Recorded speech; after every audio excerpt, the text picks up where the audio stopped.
She married her own uncle. Not for love, not by choice, but because royal blood was considered too sacred to mix with anyone else. And that blood slowly killed her from the inside. She was born with a crown already drawn around her skull, one she never asked for, and one she would never remove. Maria Ana of Spain opened her eyes for the first time on August 18, 1606, in the cold, echoing halls of the Royal Alcázar of Madrid.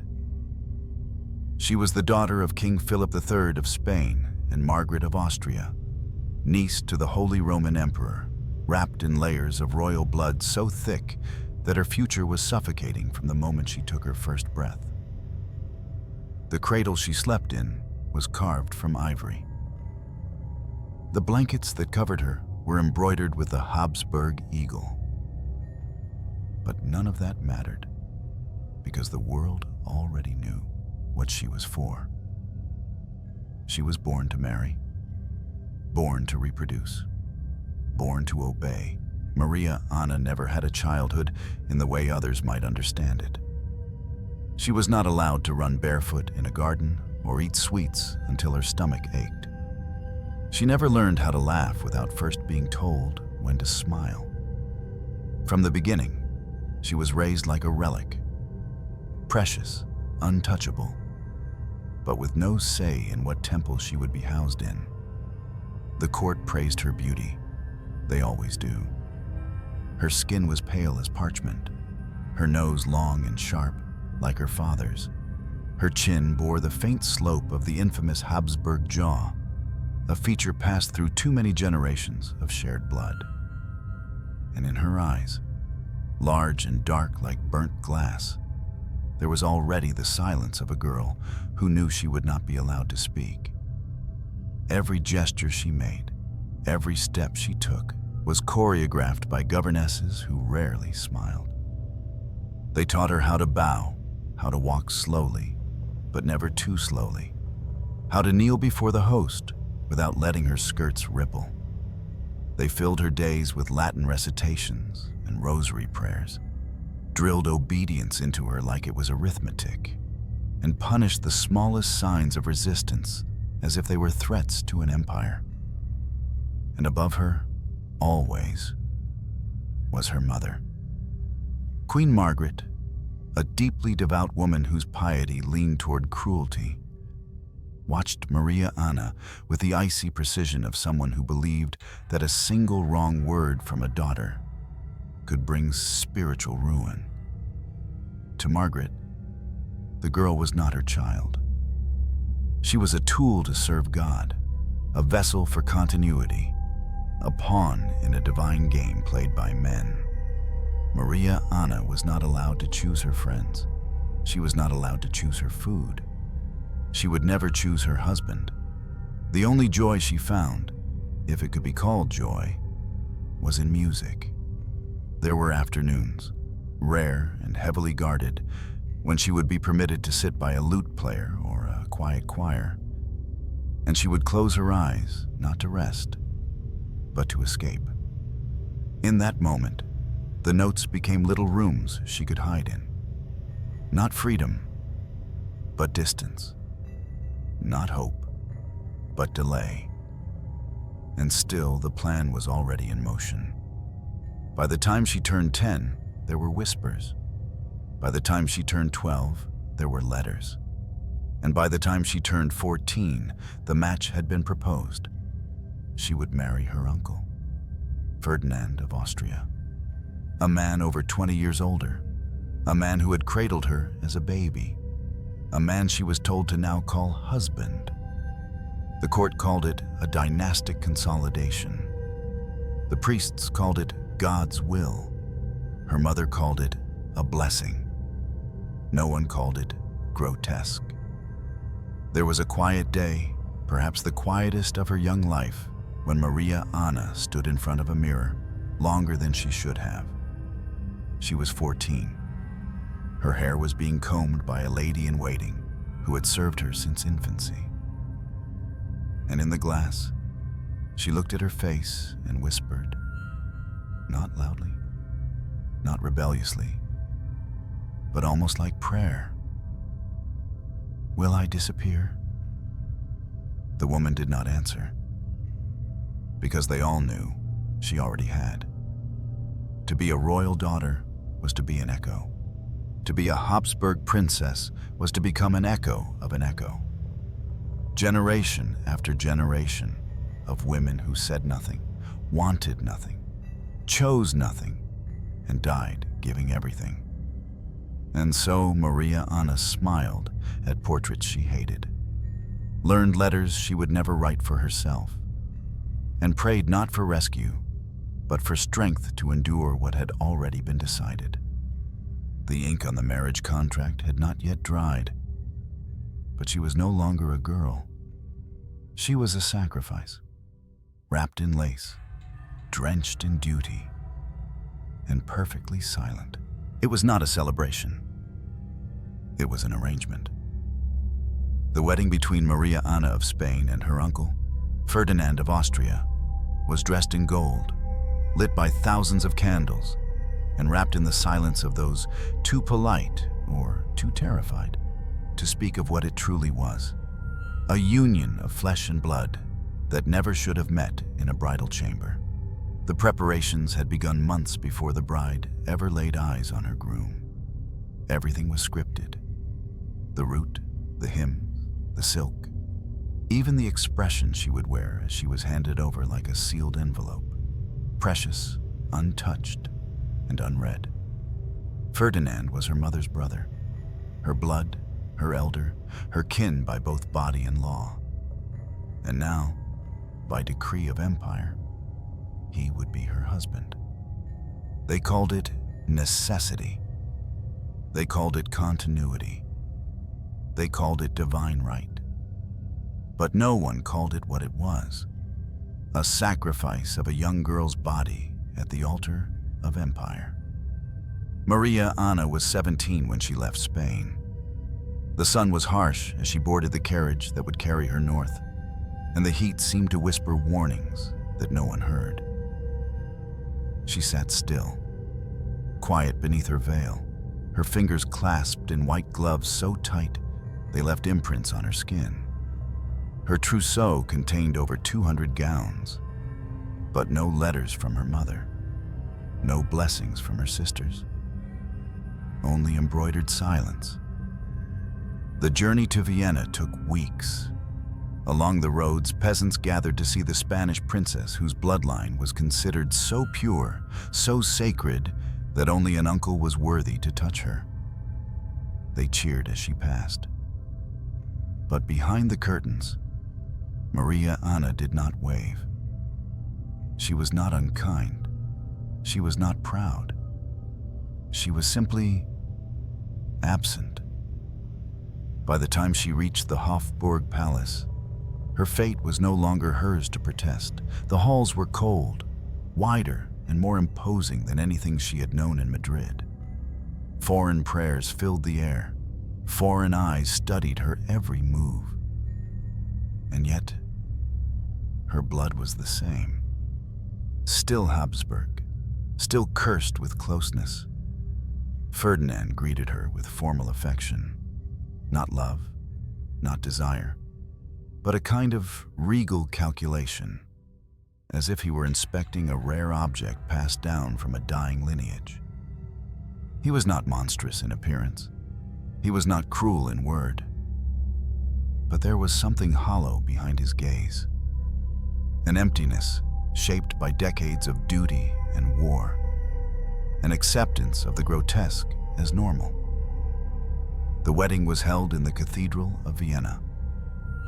Marble columns soared above like silent judges, their stone faces carved in cold disapproval.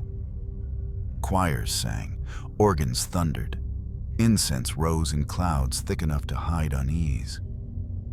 Maria Anna walked down the aisle not like a bride, but like a lamb being led through ritual. She did not cry. Her steps were slow, measured, perfect. taught by women who had long forgotten what rebellion even felt like. Her dress, a masterpiece of Spanish needlework, dragged behind her like a shroud of frost. As she reached the altar, she looked up, and for a moment, just a moment, her eyes met Ferdinand's. He did not smile. The vows were recited in Latin, the language of eternity. Not once did either of them speak the word love. Only duty, only fidelity, only obedience. When the priest pronounced them man and wife, there was no applause, only a roar of organ music that seemed to drown every unspoken thought in the room. That night, the bed was dressed in silk. Candles flickered across walls painted with cherubs and saints. And somewhere, beneath those holy stairs, Maria Anna lay down beside a man who had held her as a baby, and now would climb into her as a husband. No records survive of what she said, or if she said anything at all. But the sheets were stained by mourning, and the chambermaids did not look her in the eye. In the weeks that followed, the court praised her composure. They admired how gracefully she adjusted to her new role. They noted how her letters to Madrid were filled with gratitude and faith. But none of them spoke of the tremor in her voice or the way she flinched at the sound of heavy footsteps. Ferdinand, for his part, fulfilled his role. He gave her titles, he gave her rooms, and eventually, he gave her children. But he did not give her tenderness. He did not give her laughter. He did not give her a choice. And so, Maria Anna, the Spanish Rose, became an empress of the Holy Roman Empire. An empire built not on soil, but on bone and blood, stacked in quiet towers of genealogical decay. In private, her health began to falter. In silence, her spirit began to dim. But in public, she smiled and smiled and smiled until one day she would stop smiling altogether. The first time she gave birth, the room fell into a silence so thick it could have suffocated God. It was winter. The light from the windows was dim and pale, like a ghost pressing against the glass. Maria Anna had been in labor for over 30 hours. Her screams had started strong, defiant, human, but by the 25th hour, they had become something else. Hoarse, fractured, guttural. Not the sound of a woman giving life, but of a body unraveling thread by thread. The child, her first son, was born alive. But no one remembered the cry of the infant. What they remembered was the blood. So much blood. It soaked through the mattress, pooled beneath the bed, spilled onto the floor like the spilling of a royal secret. Servants slipped on it. Midwives wept into their aprons. And somewhere, outside the door, Ferdinand stood motionless, his knuckles white around a rosary he had long since stopped believing in. Maria Anna nearly died. Her uterus did not contract. Her pulse vanished, returned, then vanished again. They gave her vinegar. They gave her opium. They gave her prayer. And still, she bled. When she finally opened her eyes, hours later, they were yellowed, distant, like someone who had seen beyond the veil and found nothing waiting for her there but more duty. She lived in. But something stayed behind. A piece of her, a softness, a warmth. It never came back. 2 years later, she became pregnant again. This time, she did not speak much. Her smile was thinner, her steps slower, She avoided mirrors. She flinched when hands touched her belly, as if even the child inside her, innocent, unformed, was a ticking clock to her own extinction. The doctors said she was strong. They said her womb was generous, but they did not see the tremor in her fingers as she embroidered Christ's name into linen cloth. They did not hear her whisper, late at night, "Forgive me, Mother," as if birthing a second child was a kind of betrayal. The second labor was shorter, but more violent. Her waters broke in the chapel. They carried her to bed wrapped in her own skirt, her shoes stained red. This time, she did not scream. She bit down on a leather strap and thrashed in silence while her body fought against itself. The child came, blue, unmoving, silent. The court said it was a tragedy. The priest said it was God's mysterious will. Ferdinand said nothing. Maria Anna held the tiny corpse for hours. She did not cry. She sang to it, a lullaby her nurse once sang in Spanish, long ago, before her voice had been trained into Latin obedience. By morning, the child was buried. No name was given, and Maria Anna remained in bed, her face pale, her lips cracked, her heartbeat thin as paper.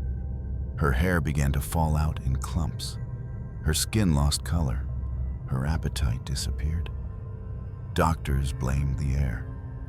Some blamed melancholia, but no one dared speak the word that hung in the air like incense: incest. The blood she shared with Ferdinand was sacred, yes, but also sick. Too many cousins, too many uncles, too many generations of marrying mirrors. Her body was decaying from the inside, cell by cell, generation by generation. Yet still, she conceived a third time. This one, she dreaded most. By now, the doctors had started whispering about the Habsburg pelvis, narrow, misaligned, often fatal, about the high rate of miscarriages, about the babies born with limbs too short or skulls too large. They said it gently, politely, but she understood every word. She knew her own death was likely, but she said yes, because saying no had never been an option. The third labor came in the early hours before dawn. Cold air crept beneath the windowsills. Candles flickered, and Maria Anna, now 23, lay once again beneath heavy sheets, surrounded by the smell of sweat, blood, and holy oil. This time, the pain came fast, too fast. Her cervix tore, her breathing collapsed into sobs. A nun held her hand, murmuring prayers between gasps of fear. Midwives whispered for her to push. Physicians hovered, uncertain whether to wait or cut. She screamed once, just once, and then collapsed. For a moment, everyone thought she was dead, but then the child emerged. A daughter, alive. The court rejoiced. Ferdinand rejoiced. The empire sighed in relief. But Maria Anna did not smile. She could not move. Her muscles had torn, her organs were failing. Her womb had become a battlefield, and though she survived, the cost was steep. She could no longer walk without pain. She could no longer sleep without bleeding. She could no longer pray without trembling. And still, they praised her as fruitful, as a pious mother, as a blessed Empress. No one saw the bruises that bloomed across her abdomen like purple flowers. No one heard the way she cried when the room was empty. No one asked if she wanted more children, because her womb was not hers. It belonged to history. And history, as always, was hungry. She had become a map of pain. Every morning, Maria Anna awoke to a different wound.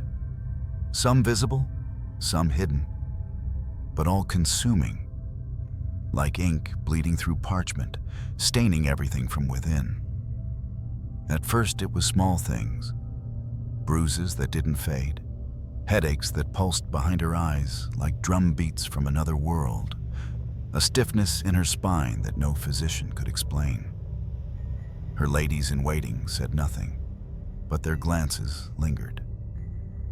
They watched the way she limped when she thought no one was looking, the way she avoided sharp perfumes as if they triggered something feral deep in her lungs. Then came the bleeding. It wasn't dramatic. Not at first. A trickle here, a stain there. But it didn't stop. Her cycles grew irregular, longer, heavier. The royal doctors, trained in Galenic theories and blinded by tradition, prescribed leeches, purgatives, crushed pearls. Nothing worked. Still the blood came. Still it clung to her, as if her own body was trying to rid itself of the sacred bloodline it had been forced to carry. They said it was her womb. They said it was her nerves. They said it was the devil. But none dared say the truth aloud. Her blood was too royal to survive itself. Centuries of incest, uncle to niece, cousin to cousin, sister to brother in generations past, had created a lineage of fragile heirs and haunted mothers. The Habsburg jaw was only the beginning. Behind it came a cascade of silent illnesses, many unnamed, many unspoken. Now they were waking inside her. Her gums began to bleed. Her joints swelled. Her fingers stiffened. When she brushed her hair, strands came away in handfuls. When she knelt to pray, her knees crackled like old timber. Sometimes she fainted. Sometimes she trembled. Sometimes she simply stared into the distance, unable to speak, as if her soul was retreating behind her eyes. And still, they told her to conceive again. Physicians in later centuries would suggest that Maria Anna may have suffered from a form of hemophilia or platelet dysfunction, worsened by inbreeding. Others suspect immune disorders, connective tissue fragility, or hormonal collapse after repeated traumatic births.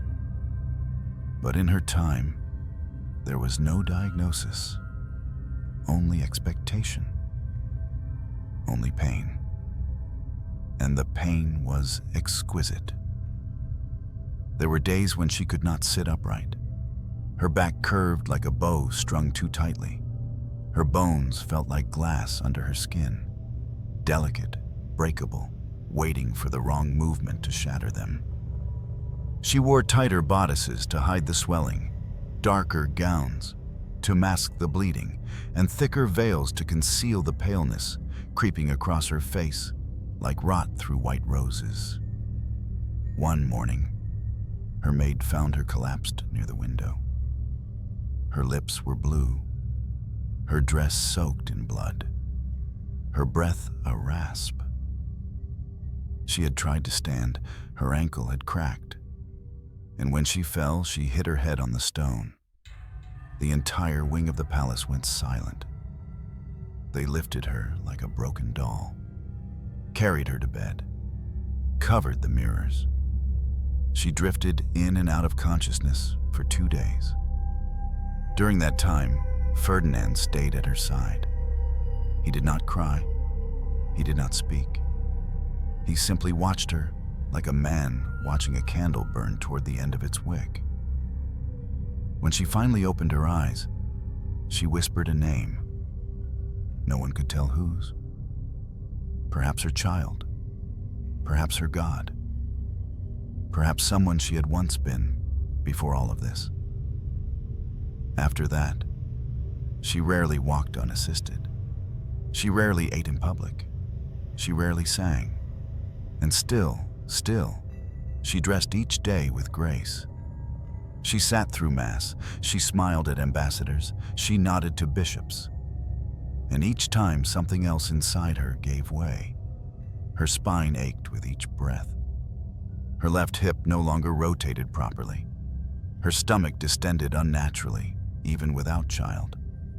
And her skin, it bruised like fruit left too long in the sun, tender and darkening from the lightest touch.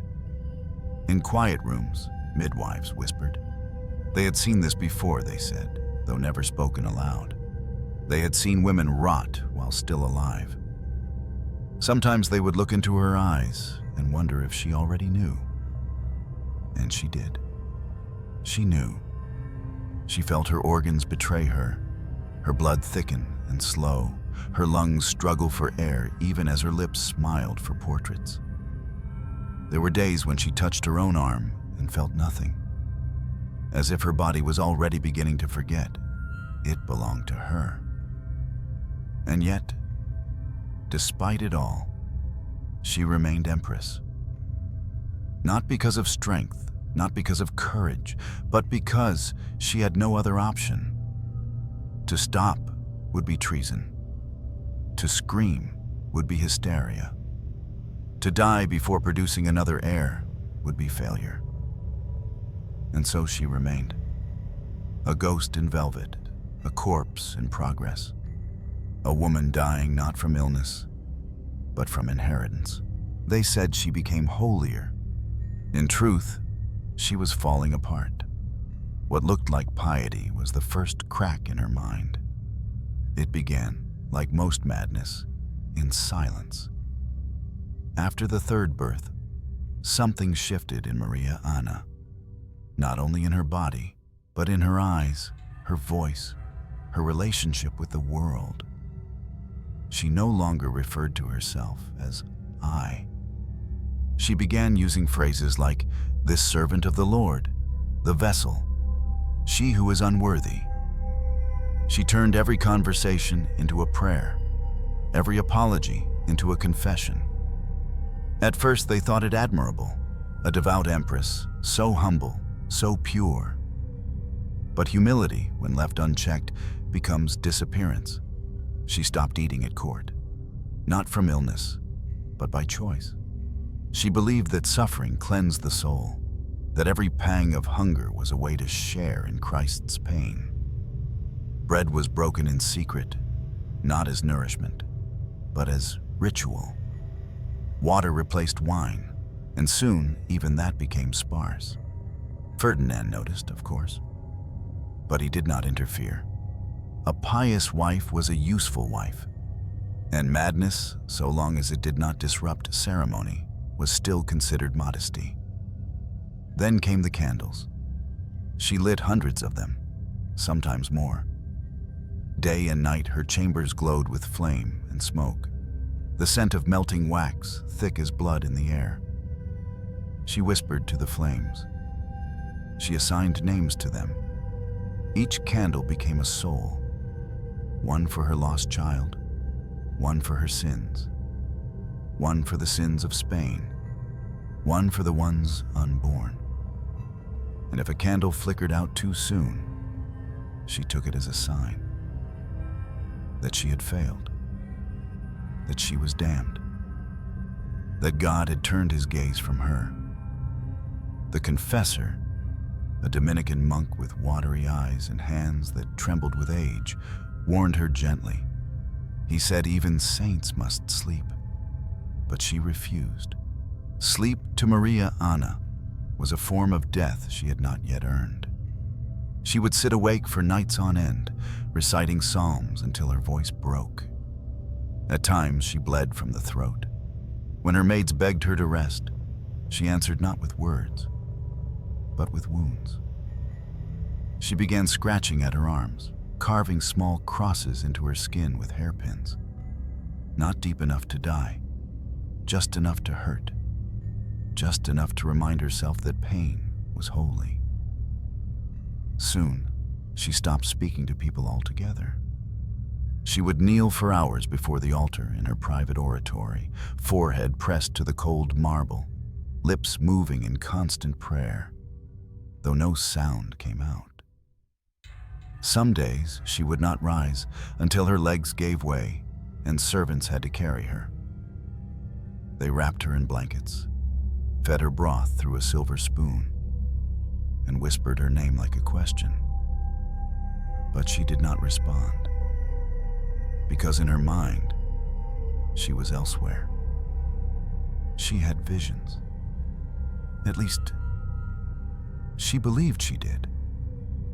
She said the Virgin spoke to her, that angels had shown her the punishment reserved for disobedient queens, that fire would fall upon Vienna unless she atoned for the sins of her blood. And she believed, with growing conviction, that her suffering was not just consequence, but calling. She began requesting relics, bones of saints, scraps of shrouds, drops of oil sealed in wax. She wore them beneath her clothes until her skin blistered. She asked for chains to be laid across her hips while she slept. She begged for her room to be stripped of tapestries, of warmth, of color. And when her attendants refused, she did it herself, tearing fabric with hands that barely worked, throwing rose-scented cushions into the fireplace. She told them, "Beauty tempts the devil. Comfort breeds pride. Warmth is the road to ruin." They tried to reason with her, but reason no longer lived there. By winter, her letters to Spain had grown unreadable. They arrived stained, smeared with ink and oil, filled with frantic scripture references and apocalyptic warnings. She wrote entire passages backward. She addressed them not to her father or her siblings, but to the eternal judge of kings. And yet, paradoxically, she remained functional in public. During Mass, she stood as straight as she could, her lips moving in time, her veil covering the sallow shadows beneath her eyes. During official ceremonies, she sat beside Ferdinand like a statue carved in ivory and held together by sheer will. But those who looked closely saw the signs. The slight twitch in her left eye, the way she clenched her fingers into fists beneath the folds of her gown, the murmur of Latin phrases even when no one was speaking. There were moments when she forgot where she was. She once called a visiting ambassador father. She once tried to bless a servant's child as if performing last rites. She once poured holy water on her own gown and wept when it evaporated too quickly. Her mind was fading, but not all at once. It was unraveling in threads, slowly, silently, like a tapestry being pulled apart by invisible hands. And those around her let it happen, because a mad woman, especially one so quiet, so devout, was easier to manage than a queen with opinions. One afternoon, she locked herself in the oratory for over 12 hours. When they broke down the door, they found her curled on the floor, eyes wide, whispering, "I am the offering. He takes me now." Her fingers were raw, her lips cracked. She had not eaten in 2 days. They carried her to bed, and the doctors arrived. They did not say madness. They said spiritual fatigue. They said nervous imbalance. They prescribed herbs, rest, bleeding. But nothing reached her anymore, because Maria Anna no longer lived in the palace. She lived in the stories she had memorized as a child. Stories of saints burned alive, of virgins beheaded, of queens who refused temptation and found glory in their agony. She saw herself among them, not as a woman of flesh and breath and ache, but as a martyr, cloaked in pain, chosen for something higher. And perhaps, in some bitter, holy way, she was. But martyrdom does not feed the blood. It does not heal a decaying spine. It does not stop what was already eating her from within. It only covers it, like ash covers fire, like silence covers screaming. It began with a whisper of pain, a tightening in the belly, a shift in the bones. But this time, Maria Anna did not cry out. She had known for weeks that this child would kill her. Her body had been warning her in 1,000 silent ways. The swelling that would not go down, the weight she could no longer carry, the eyes that refused to close at night, as if afraid they would never open again. Her back ached constantly. Her feet were numb. Her lungs no longer took in air like they used to. They clutched at it desperately. And yet, she waited. She waited because to die giving birth was not scandalous for a queen. It was expected. The empire needed heirs. The church needed obedience. Her husband needed nothing but her silence and her womb. So she went to bed one final time, carried more than lead. Her legs no longer supported her. Her spine bent unnaturally. Every step felt like stone grinding against bone. Her hands were trembling before she even reached the sheets. They dressed her in white. They lit candles. They whispered prayers. But no one, not even the most seasoned midwife, believed she would survive this birth. The labor began at midnight. By the second hour, she was moaning. Low, guttural sounds that rose from the pit of her stomach. Not words, but waves. Her breath grew erratic. Her eyes rolled back. She clenched the crucifix on her chest so tightly that it left an imprint in her skin. The child would not come. It was large, too large. The pelvis, narrowed by generations of shared genes, would not open. Her body fought itself, every contraction tearing muscle, bursting veins, drawing blood in bursts that soaked the sheets again and again. The room filled with the smell of iron, incense, and something else. Something animal. Something raw. A physician suggested a blade. Another disagreed. Let her push, as if she hadn't been pushing for a lifetime. The pain reached a pitch that shattered words. Maria Anna screamed once, just once, and then fell silent, her mouth open, no sound coming out. Her throat had torn, her voice had given up. Only her eyes moved now, wide and full of something that looked like pleading, or perhaps defiance, or perhaps nothing at all.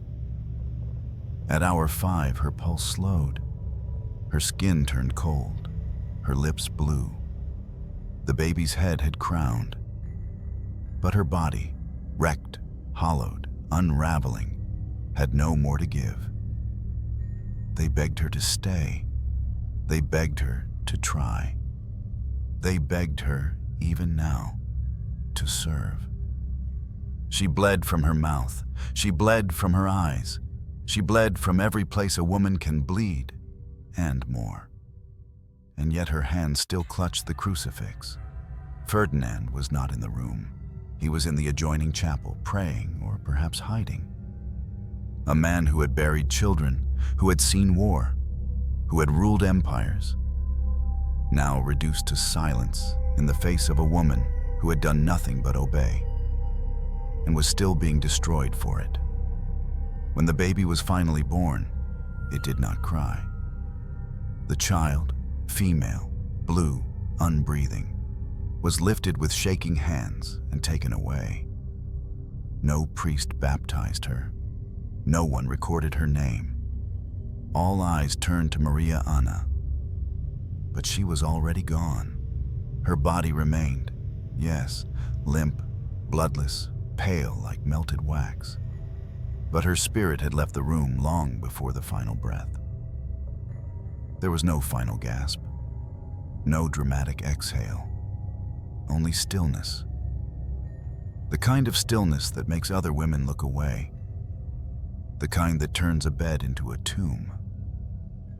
They washed her, they sewed her, they dressed her in state robes, and beneath the fine lace, they wrapped the wounds, sealed the cuts, tried to make her look whole again. But nothing could hide what she had become. A woman torn apart by her own blood. Not by violence, not by poison, not by war, but by generations of obedience, folded, kneaded, crushed into her bones. The room where she died was cleansed with lavender and blessed with holy water, but the stain never left. Servants spoke of it for years. They said the floorboards creaked louder there, that candles burned shorter, that silence in that room was heavier than in any other chamber of the palace. Her body was laid in a gold-lined coffin. Her face was powdered, her lips painted, her eyes closed by hands too young to understand what they were touching. And then the bells rang, not for her, but for the empire. Another empress was dead. Another bloodline faltered. Another woman was gone. There would be no trial, no inquiry, no change. Only a line in a ledger, a name on a crypt, a childless baby, a broken man staring at a crucifix and pretending it meant something. And outside, beyond the palace gates, the city of Vienna went on. Shops opened, candles were sold, children played, because queens die. But empires continue, even when they're rotting from within. The bells of Vienna rang out for 3 days, not in joy, not in triumph, but in mourning. They called it a double loss.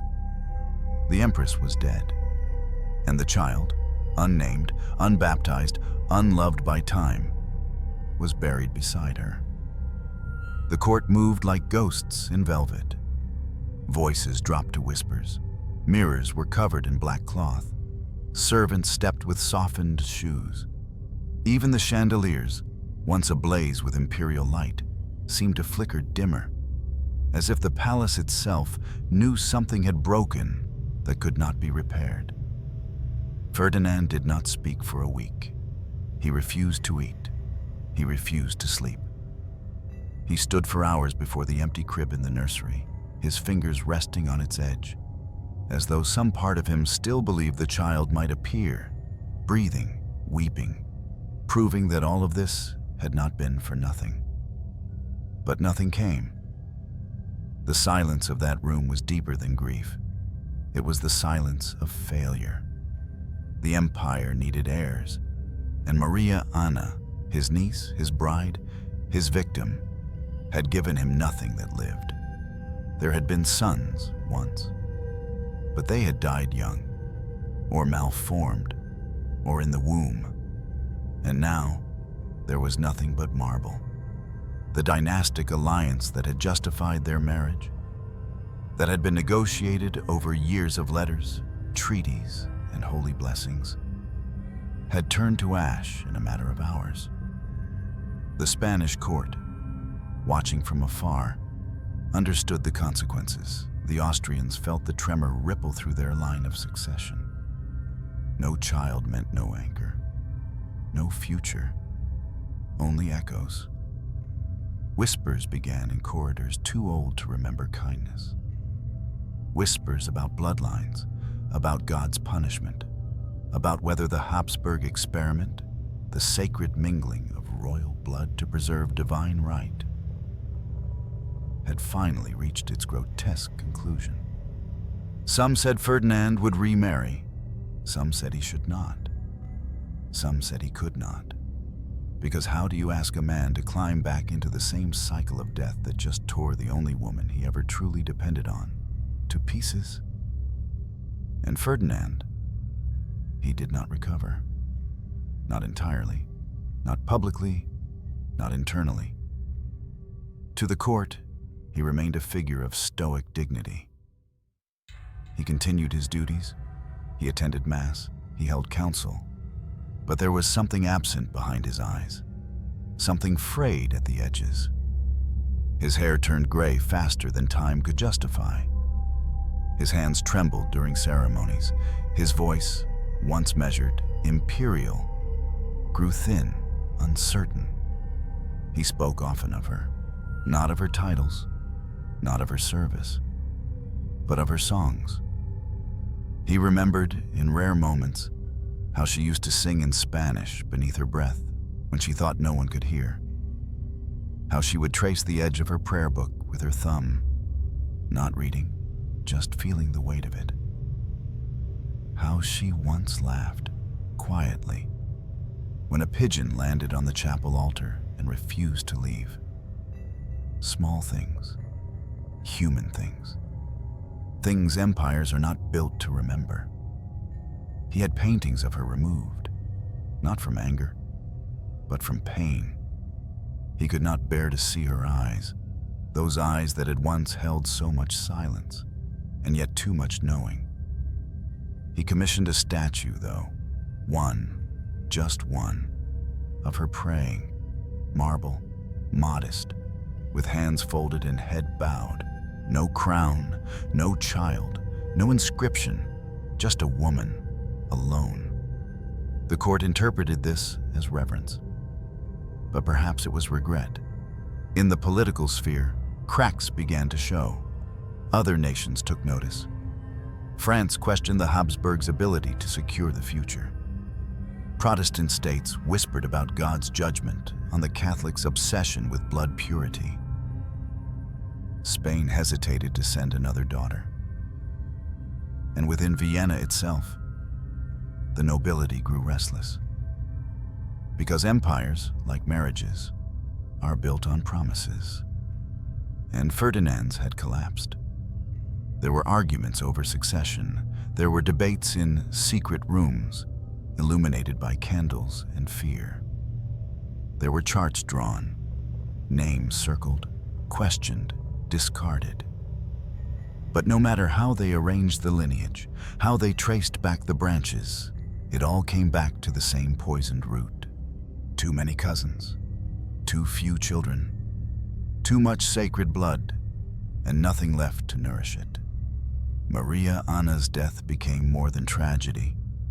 It became symbol of a system that had eaten itself, of a throne too tightly guarded to breathe, of a woman bred to die and a man who watched it happen because he was told it was necessary. They buried her in the imperial crypt. The procession was grand, solemn, orchestrated like a play. Horses with black plumes, priests in mourning robes, a golden coffin, a second, smaller one. The people watched, heads bowed. Some wept, most didn't, because they had seen this before, and they would see it again. Royal women died this way, quietly, bleeding, anonymous in sacrifice. But Maria Anna's absence lingered. In the hallways she once crossed in silence. In the oratory where candles still flickered without being lit. In the nursery where nothing ever cried again. Ferdinand grew more withdrawn. He stopped dining with guests. He prayed longer. He wrote letters to no one. And sometimes, at night, he would enter her room, sit at the edge of the bed where she last screamed, and simply remain there, until morning came and reminded him he was still alive. But he no longer felt like a king. He felt like a witness to something he could not name, to a silence he could not speak. History does not often pause for women like Maria Anna. It records their marriages, their children, their deaths, but not their thoughts, not their suffering, not the slow, quiet erosion of self that occurs when a life is given away piece by piece in the name of family, faith, and empire. To some chroniclers, she was a model queen. They praised her piety, her modesty, her endurance. They described her as dutiful, graceful, obedient unto death. As if those were victories, they compared her to saints. To Mary herself, a woman who endured pain silently, who bore what was asked of her, who never resisted, even as her body broke open again and again for a cause she did not choose. But to others, especially in later generations, Maria Anna became something else, a symbol of everything wrong with the world she lived in, a world where silence was holiness, where bloodlines were prisons, where the more a woman suffered, the more she was praised for not screaming. Modern historians, armed with hindsight and medical vocabulary, see the layers beneath the surface. They trace the signs of genetic degeneration caused by incestuous marriages, hemophilia, hydrocephalus, infertility, miscarriages, skeletal deformities. They point to the Habsburg jaw as the grotesque trademark of centuries of noble inbreeding, and to Maria Anna's painful labors, chronic illness, and death in childbirth as the tragic result of a system that valued purity more than survival.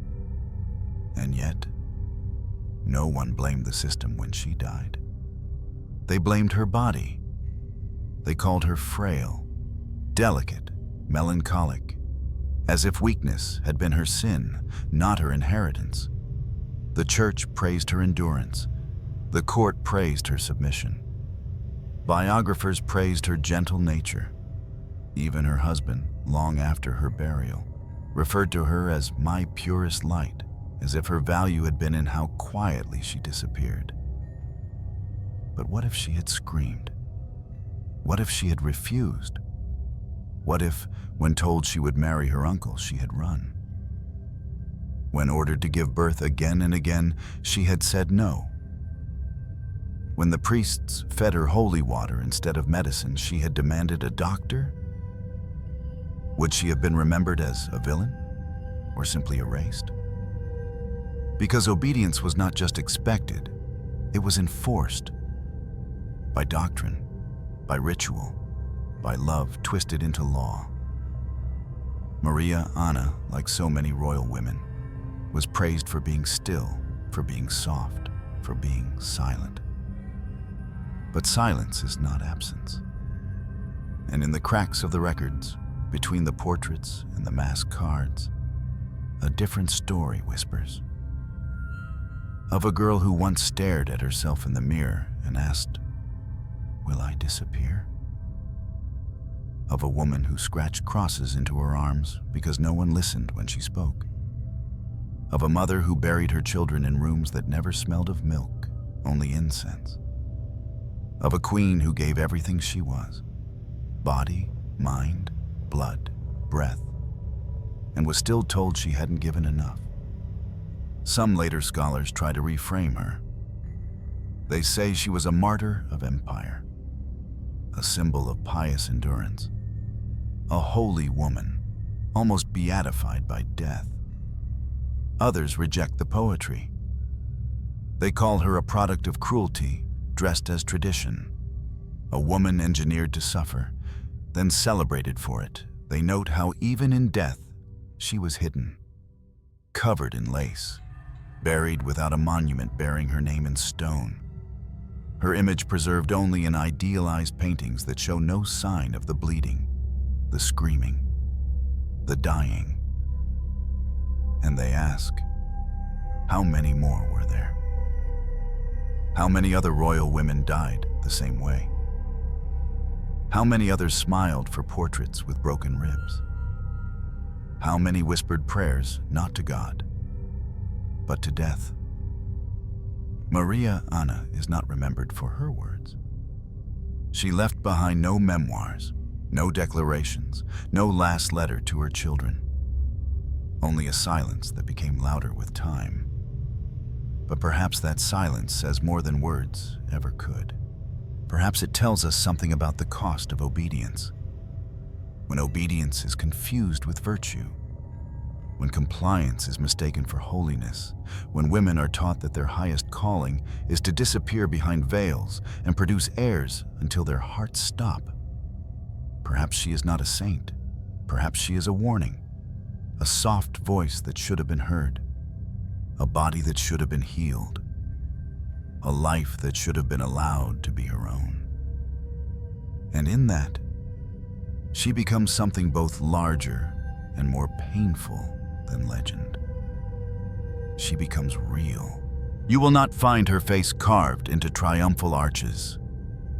You will not see her name etched into golden thrones or cathedral domes. There are no epics sung in her memory, no ballads of her sorrow, no feast day marked by her sacrifice.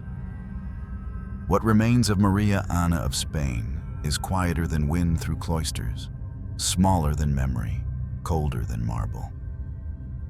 In the Capuchin crypt beneath Vienna, where generations of Habsburgs sleep inside bronze and bone, her coffin rests. It is one among many, simple, gilded, closed. Her name is there, yes, engraved in Latin alongside the imperial title she held. But the words say nothing of blood, nothing of childbirth, nothing of screaming, nothing of chains woven from vows. Just Empress consort, wife of Ferdinand III, deceased. Her bones lie beneath inches of carved metal, wrapped in velvet that is long since frayed, surrounded by dust that does not know how to grieve. But outside the crypt, in a quiet courtyard of the Augustinian church, stands something stranger. A statue, commissioned in silence, finished in secrecy, hidden from public ceremony. It shows a woman kneeling. Her gown is plain, her hands are folded, her head is bowed. No crown touches her head. No symbols of empire surround her, only folds of fabric chiseled into stone, soft as a morning. At first glance, she could be any woman, any mother, any wife, any shadow of the court. But when you look closer, when your eyes follow the curves of her posture, the tension in her fingers, the angle of her spine, you begin to feel something else. This is not piety. This is surrender. A surrender so complete, it no longer resists. Not because it accepts, but because it cannot afford to hope. Her face is still, too still. Her mouth does not smile, her jaw does not soften, and her eyes, those marble eyes, do not close. They stare downward, unblinking, eternal, as if frozen at the precise moment she understood no one would come for her. Not God, not family, not history. They stare not at salvation, but at the floor, at the earth she was buried beneath, at the silence that swallowed her. Tourists walk past it. Most don't stop. Some take pictures. Few read the small plaque at its base. It bears no full name, just two words. In Latin, Memoria Obedientiae, in memory of obedience. The irony is too perfect, too cruel, because obedience is what killed her. Not war, not poison, not exile. Obedience to her father, who arranged the marriage, to her uncle, who accepted her body, to her priests, who praised her silence, to her empire, which wrapped her in veils and offered her to the bloodline like a lamb to ritual. And now, she kneels forever in stone, immortalized not for who she was, but for what she did not resist. Some say Ferdinand commissioned the sculpture out of grief. Others say guilt. Perhaps both. Perhaps it was his confession, an offering he could not speak aloud, chiseled into marble because words, by then, had failed him. He never remarried. He never fathered another child. He ruled, yes, efficiently, even admirably in the eyes of posterity. But those closest to him noted a change, a dimming of ambition, a quietness in his gaze when the court danced, when bells rang, when the sun rose through the stained glass windows of the Hofburg. It was as if he was always listening for something that never returned. A voice, a lullaby, a breath. Perhaps he thought she might forgive him. Perhaps the statue was his plea.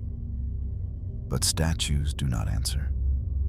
They endure, they absorb, they watch. And Maria Anna's statue watches still, through fog, through rain, through centuries of passing footsteps and fading prayers. No one brings flowers, no one lights candles, no one kneels beside her. Because she is not a saint, she is not a heroine, she is not even remembered as tragic, she is forgotten.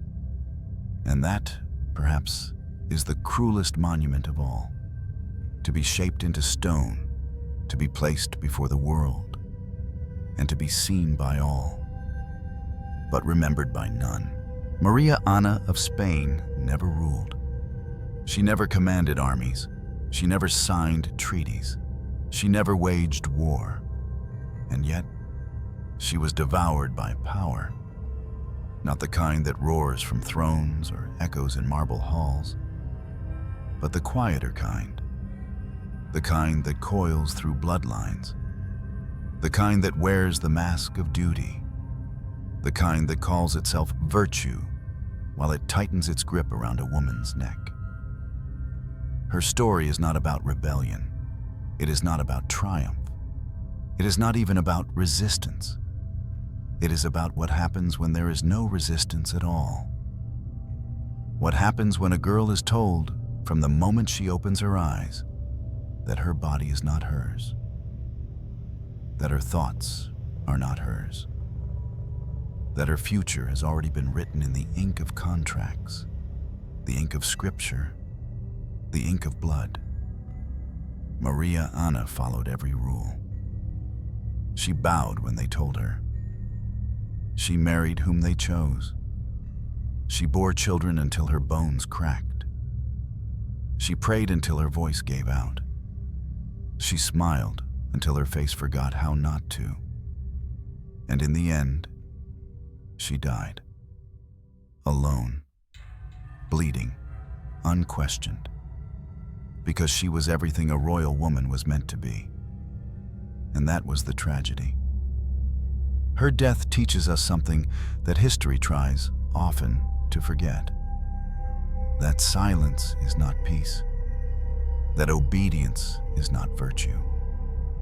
That loyalty, when demanded at the cost of self, becomes a weapon more brutal than any sword. She was consumed, not by enemies, not by scandal, not by betrayal, but by the very system she was taught to uphold. And the system praised her for it. Because when a woman disappears quietly, it is easy to call her holy. It is easy to say she was meek, graceful, touched by God. But grace should not require a grave, and holiness should not demand the extinction of a voice. Maria Anna's story survives not because of what she did, but because of what was done to her, and how well she endured it, and how many others endured the same, and were never even named. In her we see a reflection of countless women across centuries. Women married to men they never chose. Women praised for silence while their minds fractured. Women who bore children they were too broken to hold. Women who were laid in ornate coffins while the world around them continued as if nothing had happened. Her story matters not because it is exceptional, but because it is ordinary. A royal tale that mirrors domestic tragedies across time. A life reduced to duty. A death wrapped in lace. A name almost lost beneath layers of empire, church, and myth. But it doesn't have to be lost. Because every time we speak her name, not just as a queen, but as a woman who suffered, we recover something sacred, not royal blood, but dignity, not power, but personhood. Not history as told by empires, but memory reclaimed by humanity. She was not the empire. She was not the throne. She was not the statue. She was a woman, and she deserved more. More than obedience, more than expectation, more than to die for a name she could not shape. And so we end here. Not with fanfare, not with judgment, not even with sorrow, but with a question. How many more Maria Annas have there been? How many more do we not remember, simply because they never screamed? And if obedience can lead to such silence, then perhaps the greatest act of courage is to speak.